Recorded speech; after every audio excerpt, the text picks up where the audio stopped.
پھر اسی طریقے سے یہ 24 نمبر والی حدیث تو ہوگی صحیح مسلم کی. اب صحیح مسلم ہی میں 49 نمبر کی ایک حدیث ہے. وہ حدیث جو ہے وہ بھی آپ یاد کر سکتے, کیونکہ میں پہلے کہا 39 49 29 یہ سب چیز جو ہے نا وہ آرام سے یاد ہو جاتا ہے. تو یہاں جو ہے 49 نمبر کی حدیث ہے. ابو سعید خدری رضی اللہ تعالیٰ عنہ سے روایت ہے کہ نبی صلی اللہ علیہ وسلم کو فرماتے ہوئے سنا, من رأى منكم منكرا فليغيره بيده فإن لم يستطع فبلسانه فإن لم يستطع فبقلبه وذلك أضعف الإيمان.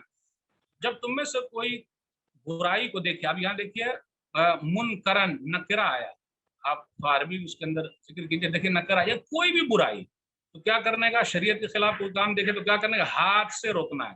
طاقت نہیں رکھتے تو زبان سے, پھر اس کے بعد بھی نہیں تو دل میں برا جانا, پتہ چلنا چاہیے کہ آپ واقعی برا جان رہے.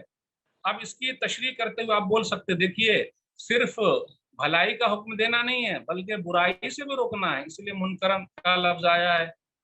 پھر آپ سمجھیں گے ارے لوگ ناراض ہو جائیں گے, صرف بھلائی کا حکم دیتے رہو, تو ایسا نہیں چلے گا. برائی سے بھی روکنے کے لیے کہا گیا. اس میں یہ کہا گیا ہاتھ کا بھی استعمال کرنا ہے. تو اللہ نے آپ کو ذمہ دار بنایا ہے, تو آپ اپنے ہاتھ کا استعمال کیجئے. جیسے اپنے گھر میں ہاتھ کا استعمال کر سکتے ہیں, بھائی ٹی وی چل رہی ہے, غلط چیز ہو رہی ہے, بھائی بند کر دو, ختم, آرام سے کر سکتے ہیں.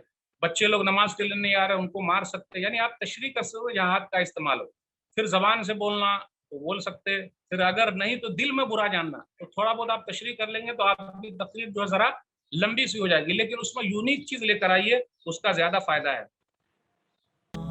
اور مزید ویڈیوز کو دیکھنے کے لیے آپ ہمارے YouTube چینل کو سبسکرائب کریں. فجزاکم اللہ خیرا.